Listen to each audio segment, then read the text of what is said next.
নিয়ে খুলনা যেহেতু ৬টি সংসদীয় আসন রয়েছে, আমরা খুলনা ৫ আসনটি নিয়ে কথা বলতে চাই। এটি মূলত ডুমুরিয়া ও ফুলতলা এই দুটি উপজেলা নিয়ে গঠিত এবং এই আসনটির বিশেষত্ব হচ্ছে এই দক্ষিণাঞ্চলের সবজি উৎপাদনের জন্য কিন্তু আসনটি বিখ্যাত এবং এই আসনটিতে আসলে সনাতনী ভোটারদের একটি বড় সংখ্যা রয়েছে এবং এই সংখ্যাটি আসলে ভোটারদের মানে জয়ের ক্ষেত্রে ট্রাম্প কার্ড হিসাবে কাজ করবে এবং এই আসনে মোট ভোটার রয়েছে 4,02,798 জন, যেখানে পুরুষ ভোটার রয়েছে 1,99,000, নারী ভোটার রয়েছে 2,03,000-এর বেশি এবং তৃতীয় লিঙ্গের একজন ভোটার রয়েছে, যেখানে মোট ভোট কেন্দ্র রয়েছে 150টি এবং এই আসনটি নিয়ে একটু বাড়তি উত্তেজনা কাজ করছে এবং এটি রাজনৈতিকভাবে কিন্তু প্রতিদ্বন্দ্বিতাপূর্ণ একটি আসন। তো কারাই আসনে লড়ছে আমরা একটু দেখতে চাই। এই আসনে জামাতের পক্ষ থেকে শুরুতেই যেতে চাই, জামাতের পক্ষ থেকে দাঁড়িপাল্লা প্রতীকে লড়ছেন জামাতের সেক্রেটারি জেনারেল মিয়া গোলাম পরওয়ার। তিনি জামাতের সেক্রেটারি জেনারেল, একই সঙ্গে তিনি কিন্তু এর আগেও সংসদ সদস্য নির্বাচিত হয়েছিলেন এবং আজকে কিন্তু আমরা দেখেছি তিনি কিন্তু এই খুলনা ৫ আসনে জনগণের দ্বারে দ্বারে গিয়েছেন এবং তিনি আসলে দাঁড়িপাল্লা প্রতীকে ভোট প্রার্থনা করেছেন এবং ধানের শীষ প্রতীকে দাঁড়িপাল্লার এই প্রার্থীকে টেক্কা দেওয়ার জন্য ধানের শীষ প্রতীকে আলী আসগর লবি তিনি লড়ছেন। তিনি মূলত বিএনপির কেন্দ্রীয় নির্বাহী কমিটির একজন সদস্য এবং তিনি খুলনা ২ আসনের সংসদ সদস্য ছিলেন এবং ক্রিকেট বোর্ডের সাবেক সভাপতি হিসেবে দায়িত্ব পালন করেছেন।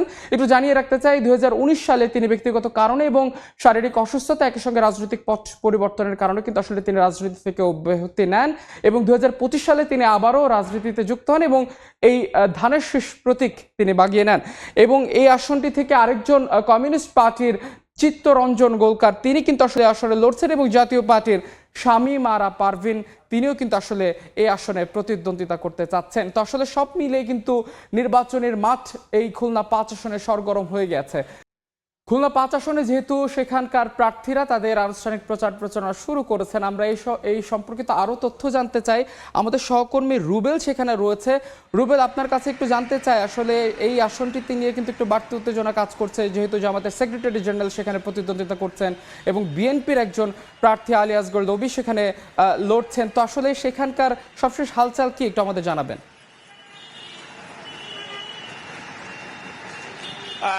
খুলনাতে কিন্তু খুলনা ৫ নম্বর আসনে যে দুজন প্রার্থী আসলে মূল প্রতিদ্বন্দ্বিতা করতে যাচ্ছেন তারা কিন্তু আসলে সারা দেশেই হেভিওয়েট প্রার্থী হিসেবে পরিচিত। একজন জামাতের সেক্রেটারি জেনারেল, অন্যজন কিন্তু বিএনপির একটা সময় খুবই প্রভাবশালী নেতা ছিলেন আলী আসগর লবি, দুজনেই কিন্তু সাবেক সংসদ সদস্য। একই সঙ্গে দলের মধ্যে কিন্তু নেতৃত্ব পর্যায়ে রয়েছেন এবং দলের যে কোনো সিদ্ধান্তে কিন্তু তারা আসলে ভূমিকা রাখেন। এ কারণে কিন্তু খুলনা ৫ আসনটি এবারের নির্বাচনে অন্যতম গুরুত্বপূর্ণ একটি আসন হয়ে উঠেছে খুলনায়। পাশাপাশি দুজন হেভিওয়েট প্রার্থী কিন্তু আসলে এখানে মুখোমুখি হচ্ছেন এবং এই আসনে কিন্তু নানা রকম সংকট রয়েছে, সেসব সংকট নিরসন করবেন বলে প্রার্থীরা তাদের এর আগেও আমরা দেখেছি বিভিন্ন গণসংযোগ করেছেন, সেখানে আসলে বলেছেন।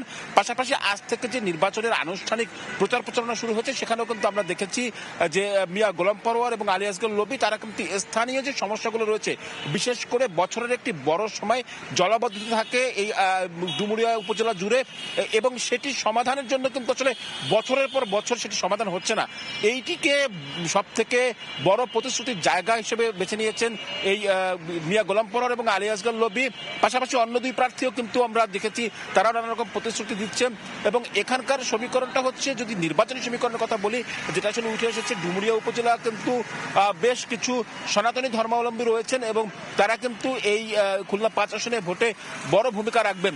একটু বলে রাখি, জামায়াত ইসলামের কিন্তু সনাতনী শাখা রয়েছে ডুমুরিয়া উপজেলায় এবং সেই শাখার যিনি সভাপতি তিনিও কিন্তু একজন সংসদ সদস্য প্রার্থী।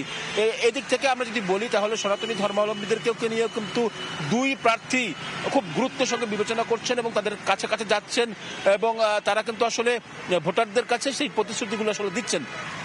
আমরা যদি আসলে সমীকরণের কথা বলছিলাম, এই দুজন প্রার্থী কিন্তু এর পাশাপাশি অন্যান্য যে সব সমস্ত সংকট রয়েছে সেই সংকটের কথাও কিন্তু আসলে তারা ভোটারদের কাছে বলছেন যে তারা আসলে সমাধান করবেন।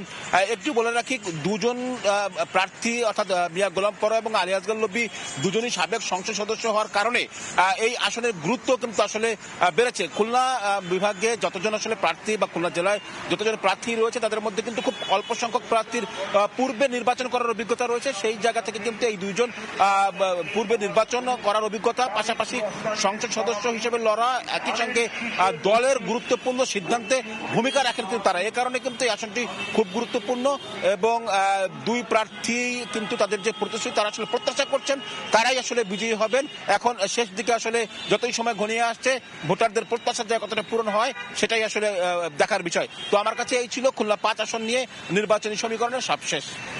রুবেল, আপনাকে অসংখ্য ধন্যবাদ। সহকর্মী রুবেল যেমনটা জানাচ্ছিলেন, আসলে খুলনা 5 আসনে জলাবদ্ধতা সহ বেশ কিছু সমস্যা রয়েছে এবং এই সমস্যাগুলোর সমাধানের প্রতিশ্রুতি কিন্তু আসলে প্রার্থীরা দিচ্ছেন।